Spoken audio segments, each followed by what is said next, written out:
May pumasahin na to si Ate Ana. Sige, next. Tawag Ate Ana, sino magpapahula? Siya na. Okay, ikaw na magpahula. Okay nga yun eh, mas maganda nga yung train, hindi ka nila ganong kilala. At least, mahuhula sila. Si Joy na lang. Kilala nila si Joy. Ikaw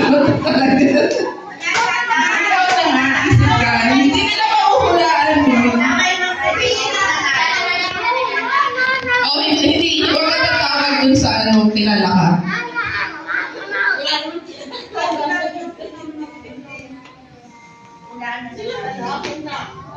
O sige, ayaw talaga ni Ate Ana. Sino